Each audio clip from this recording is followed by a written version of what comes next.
하나님의 자녀가 되다. 갈라디아서 4장 본문. 내가 또 말하노니 유업을 이을 자가 모든 것의 주인이나 어렸을 동안에는 종과 다름이 없어서 그 아버지의 정한 때까지 후견인과 청지기 아래 있나니 이와 같이 우리도 어렸을 때에 이 세상 초등학문 아래 있어서 종노릇 하였더니 때가 참에 하나님이 그 아들을 보내사 여자에게서 나게 하시고 율법 아래 나게 하신 것은 율법 아래 있는 자들을 속량하시고 우리로 아들의 명분을 얻게 하려 하심이라. 너희가 아들인 고로 하나님이 그 아들의 영을 우리 마음 가운데 보내사 아바 아버지라 부르게 하셨느니라. 그러므로 네가 이후로는 종이 아니요 아들이니 아들이면 하나님으로 말미암아 유업을 이을 자니라. 그러나 너희가 그 때에는 하나님을 알지 못하여 본질상 하나님이 아닌 자들에게 종노릇 하였더니 이제는 너희가 하나님을 알 뿐더러 하나님의 아신 바 되었거늘 어찌하여 다시 약하고 천한 초등학문으로 돌아가서 다시 저희에게 종노릇 하려 하느냐. 너희가 날과 달과 절기와 해를 삼가 지키니 내가 너희를 위하여 수고한 것이 헛될까 두려워하노라. 형제들아, 내가 너희와 같이 되었은즉 너희도 나와 같이 되기를 구하노라. 너희가 내게 해롭게 하지 아니하였느니라. 내가 처음에 육체의 약함을 인하여 너희에게 복음을 전한 것을 너희가 아는 바라. 너희를 시험하는 것이 내 육체에 있으되 이것을 너희가 업신여기지도 아니하며 버리지도 아니하고 오직 나를 하나님의 천사와 같이 또는 그리스도 예수와 같이 영접하였도다. 너희의 복이 지금 어디 있느냐? 내가 너희에게 증거하노니 너희가 할 수만 있었다면 너희의 눈이라도 빼어 나를 주었으리라. 그런즉 내가 너희에게 참된 말을 함으로 원수가 되었느냐? 저희가 너희를 대하여 열심 내는 것이 좋은 뜻이 아니요 오직 너희를 이간 붙여 너희로 저희를 대하여 열심 내게 하려 함이라. 좋은 일에 대하여 열심으로 사모함을 받음은 내가 너희를 대하였을 때뿐 아니라 언제든지 좋으니라. 나의 자녀들아, 너희 속에 그리스도의 형상이 이루기까지 다시 너희를 위하여 해산하는 수고를 하노니 내가 이제라도 너희와 함께 있어 내 음성을 변하려 함은 너희를 대하여 의심이 있음이라. 내게 말하라. 율법 아래 있고자 하는 자들아, 율법을 듣지 못하였느냐? 기록된 바 아브라함이 두 아들이 있으니 하나는 계집종에게서 하나는 자유하는 여자에게서 낳았다 하였으나 계집종에게서는 육체를 따라 낳고 자유하는 여자에게서는 약속으로 말미암았느니라. 이것은 비유니 이 여자들은 두 언약이라. 하나는 신의 산으로부터 종을 낳은 자니 곧 하가라. 이 하가는 아라비아에 있는 신의 산으로 지금 있는 예루살렘과 같은 데니 저가 그 자녀들로 더불어 종노릇하고 오직 위에 있는 예루살렘은 자유자니 곧 우리 어머니라. 기록된 바 잉태치 못한 자여 즐거워하라. 그렇지 못한 자여 소리질러 외치라. 이는 홀로 사는 자의 자녀가 남편 있는 자의 자녀보다 많음이라 하였으니 형제들아 너희는 이삭과 같이 약속의 자녀라. 그러나 그 때에 육체를 따라 난 자가 성령을 따라 난 자를 핍박한 것 같이 이제도 그러하도다. 그러나 성경이 무엇을 말하느뇨? 계집종과 그 아들을 내어 쫓으라. 계집종의 아들이 자유하는 여자의 아들로 더불어 유업을 얻지 못하리라 하였느니라. 그런즉 형제들아 우리는 계집종의 자녀가 아니요 자유하는 여자의 자녀니라.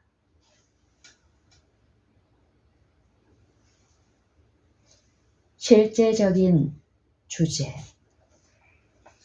4장으로 나누어 놓았지만 주제는 3장과 같다는 것을 누구나 다 알 수 있다. 갈라디아서 3장은 누가 유업을 이을 자인가에 관한 말씀으로 끝마치고 4장은 유업을 이을 자의 문제의 연구로 계속하고 있다. 처음 두 구절은 설명을 자명하게 하고 사실을 아주 간단하게 말하고 있다. 어린아이가 모든 것의 상속인이라 할지라도 나이가 찰 때까지는 종과 다름이 없다. 만일 나이가 차지 않는다면 사실상 유업을 받지 못할 것이다. 유업의 몫이 있다 하더라도 그의 모든 생애를 종으로서 살아야 할 것이다. 이제 더 나아가보자. 적용. 이와 같이 우리도 어렸을 때에 이 세상 초등학문 아래 있어서 종 노릇하였더니 5절을 먼저 보면 여기서 어렸을 동안으로 알려진 상태는 아들의 명분을 받기 전의 상태인 것을 알 수 있을 것이다. 이것은 우리가 율법의 저주로부터 구속을 받기 전, 곧 우리가 괘씸하기 전의 상태를 말한다. 그러므로 이것은 세상 사람들로부터 구별된 하나님의 자녀를 의미하지 않고 사도 바울이 에베소서 4장 14절에서 사람의 계술과 간사한 유혹에 빠져 모든 교훈의 풍조에 밀려 요동치 않게 하려 함이라고 말한 자녀를 말하는 것이다. 간단히 말하면 이것은 괘씸하지 않은 상태에 있는 다른 이들과 같이 본질상 진노의 자녀이었던 때를 말하고 있다. 세상의 초등학문. 어렸을 동안에는 우리가 세상의 초등학문 아래 매여 있다. 주님을 조금도 알지 못하는 사람에게는 세상의 초등학문이 주님과 아무런 관계가 없으며 주님으로부터 나오지 않았다는 것을 말할 필요가 없다. 이는 세상에 있는 모든 것이 육신의 정욕과 안목의 정욕과 이생의 자랑이니 다 아버지께로 쫓아온 것이 아니요 세상으로 쫓아온 것이라. 이 세상도 그 정욕도 지나가되. 요한일서 2장 16절 17절. 세상과 짝하는 것은 하나님과 원수가 된다. 세상과 벗된 것이 하나님의 원수임을 알지 못하느뇨. 야고보서 4장 4절. 그리스도께서는 우리를 이 악한 현 세대에서 구원하시려고 오셨다. 누가 철학과 헛된 속임수로 너희를 노략할까 주의하라. 이것이 사람의 유전과 세상의 초등학문을 조춤이요 그리스도를 조춤이 아니니라는 경고가 우리에게 주어졌다. 골로새서 2장 8절. 세상의 초등학문에 매여 있다는 것은 이 세상 풍속을 좇고 우리 육체의 욕심을 따라 지내며 육체와 마음에 원하는 것을 하여 본질상 진노의 자녀인 상태이다. 에베소서 2장 1절로 3절. 이것은 갈라디아 3장 22절로 24절에서 말하는 바와 같이 믿음이 오기 전 우리가 율법 아래 곧 제 아래 있었던 때와 같은 매임이다. 그리스도 밖에 있었고 이스라엘 나라 밖의 사람이라 약속의 언약들에 대하여 예인이요 세상에서 소망이 없고 하나님도 없는 상태이다. 에베소서 2장 12절. 누구나 유업을 이을 자가 될 수 있음. 누구나 유업을 이을 자가 될 수 있음. 만일 그렇다면 여기에서 자녀들로 언급된 자들의 상태가 이러한 것이라면 어떻게 그들을 유업을 이을 자들이라고 말할 수 있는가 하는 의문이 생길 수 있다. 이것은 간단하게 대답할 수가 있다. 원칙적으로 추수할 때까지는 누가 자손이 되는가 하는 것은 분명하게 드러나 있지 않다. 하나님은 인류를 버리시지 않으셨다. 처음 창조한 사람을 하나님의 아들이라 하였으므로 모든 사람이 그의 후손이라는 의미에서 누구나 유업을 이을 자가 된다는 결론이다.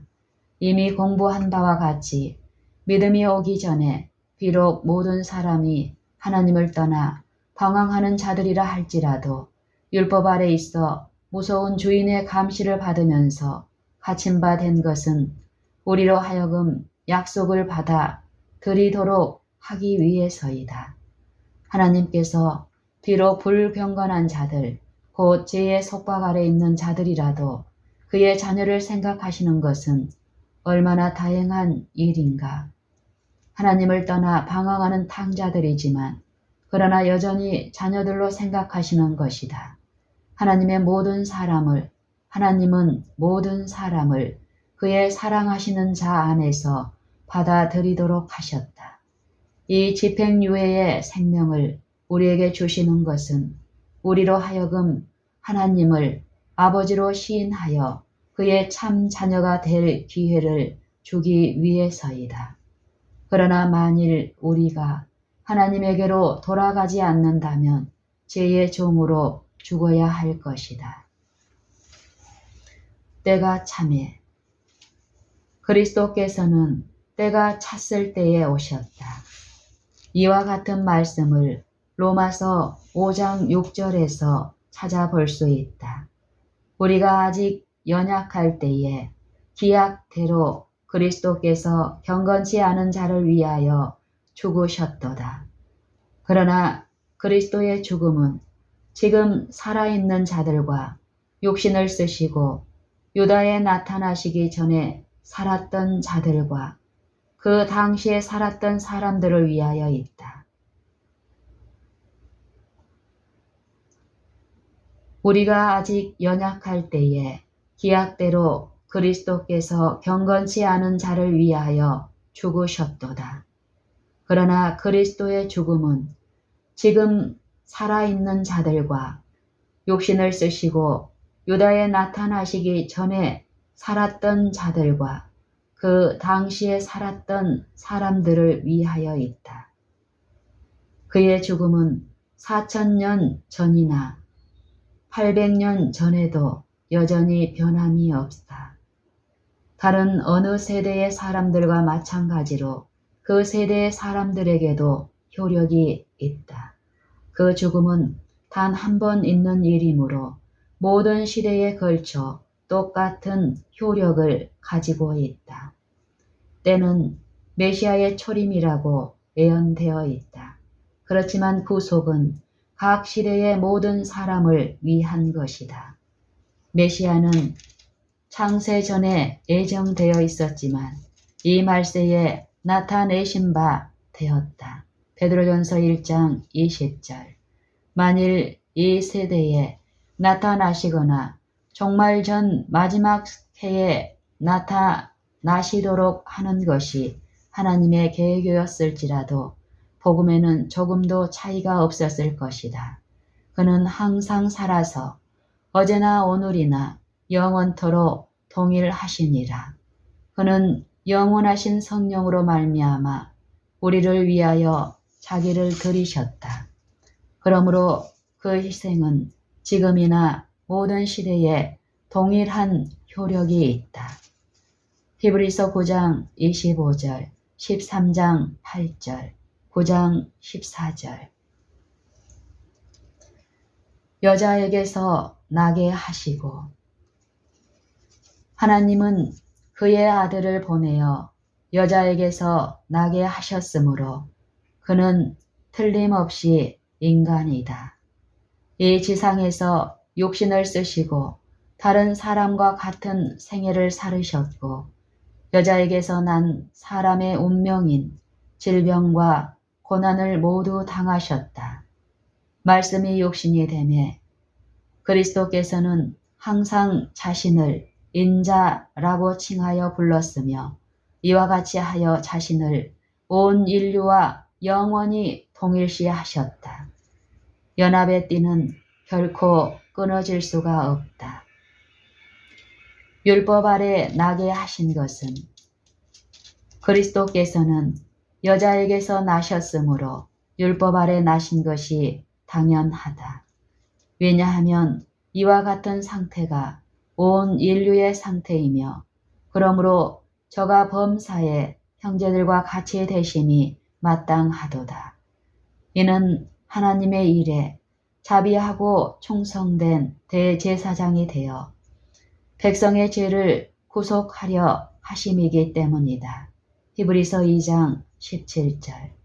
그는 인류의 모든 짐을 짊어지셨다. 그는 실로 우리의 질고를 지고 우리의 슬픔을 당하셨다. 이사야 53장 4절. 우리 연약한 것을 친히 담당하시고 병을 짊어지셨도다. 마태복음 8장 17절. 우리는 다 양 같아서 그릇 행하여 각기 제 길로 갔거늘 여호와께서는 우리 무리의 죄악을 그에게 담당시키셨도다. 이사야 53장 6절. 그는 우리가 있는 곳으로 오셔서 우리를 구속하시고 우리의 어깨에 있는 무거운 짐을 벗기셨다. 하나님이 죄를 알지도 못하신 자로 우리를 하나님이 죄를 알지도 못하신 자로 우리를 대신하여 죄를 삼으신 것은 우리로 하여금 저의 안에서 하나님의 의가 되게 하려 하심이니라. 고린도후서 5장 21절.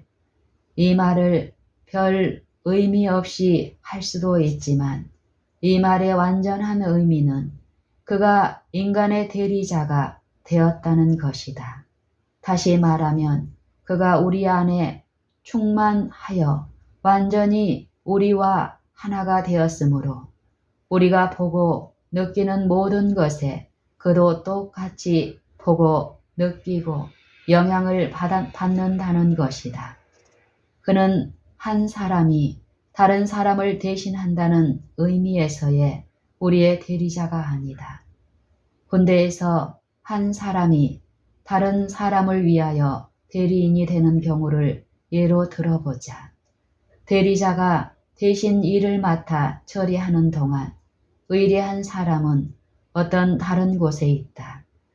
그리스도의 대리자는 결코 이와 같지 않다. 우리는 더 이상 나타나지 않고 그가 우리를 대신한다는 의미에서 우리의 대리자이다. 우리는 더 이상 나타나지 않고 그리스도가 우리를 대신한다는 의미에서 그리스도는 우리의 대리자이다.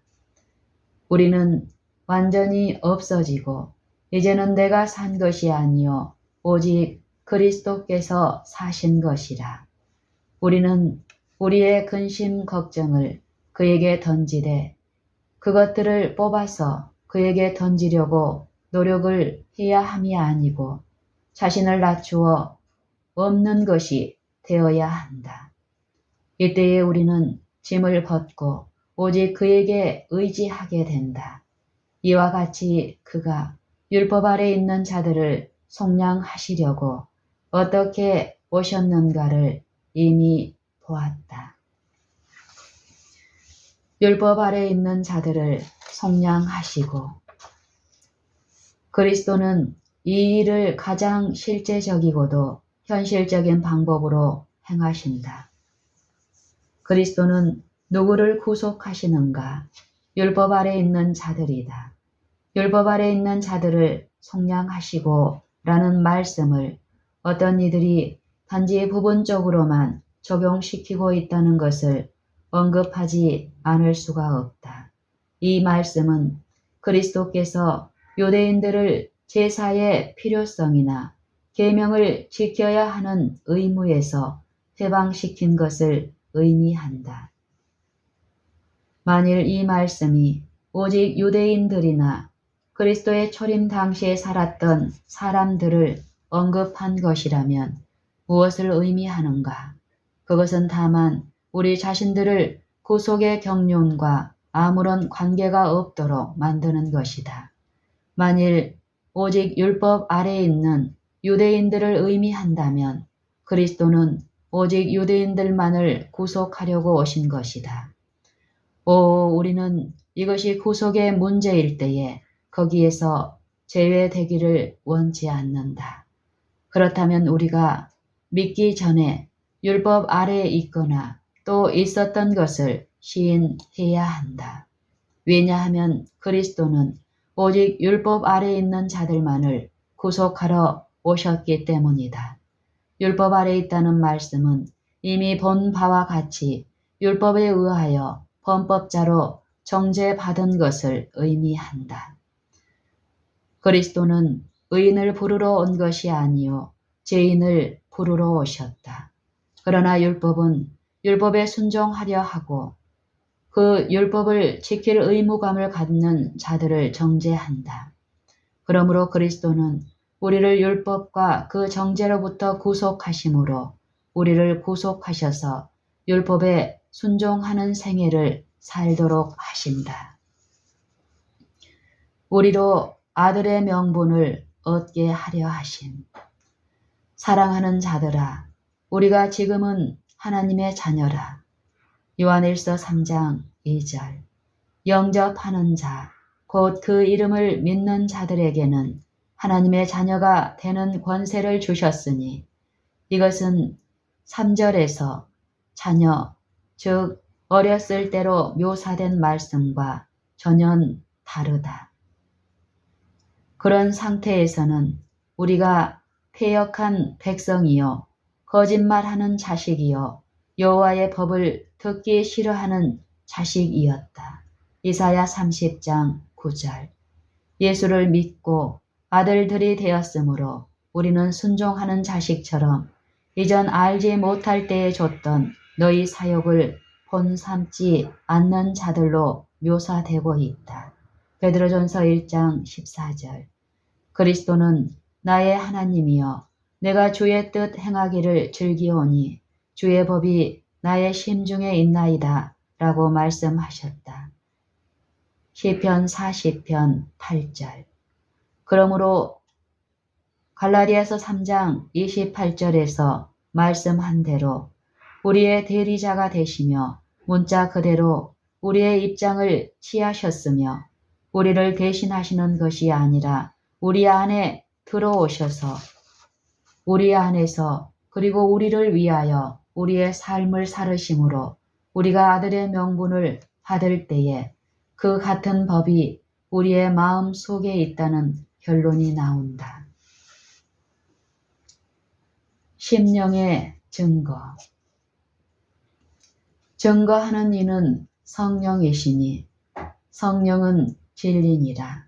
요한일서 5장 7절. 너희가 아들인 고로 하나님이 그 아들의 영을 우리 마음 가운데 보내사 아바 아버지라 부르게 하셨느니라. 오 성령이 영주자로 단지 손님이 아니고 유일한 소유자로서 마음에 들어오시는 것은 얼마나 기쁘고 화평한 일인가. 믿음으로 의롭다 함을 받았으므로 우리 주 예수 그리스도로 말미암아 하나님과 화평을 누린다. 그러므로 우리는 하나님 안에서 즐거워하며 환난 중에서까지도 기뻐하며 실망이 없는 소망을 가지고 있다. 왜냐하면 우리에게 주신 성령으로 말미암아 하나님의 사랑이 우리 마음에 부음과 됨이기 때문이다. 로마서 5장 5절. 그때 우리는 하나님이 사랑하시는 것과 같이 사랑할 수 있다. 우리가 신의 성품을 가지고 있기 때문에 같은 사랑을 가진다. 성령이 친히 우리 영으로 더불어 우리가 하나님의 자녀인 것을 증거하시나니 로마서 8장 16절. 하나님의 아들을 믿는 자는 자기 안에 증거가 있다. 요한일서 5장 10절. 이후로는 종이 아니고 아들이니. 이후로는 종이 아니고 아들이니. 그러므로 네가 이후로는 종이 아니요 아들이니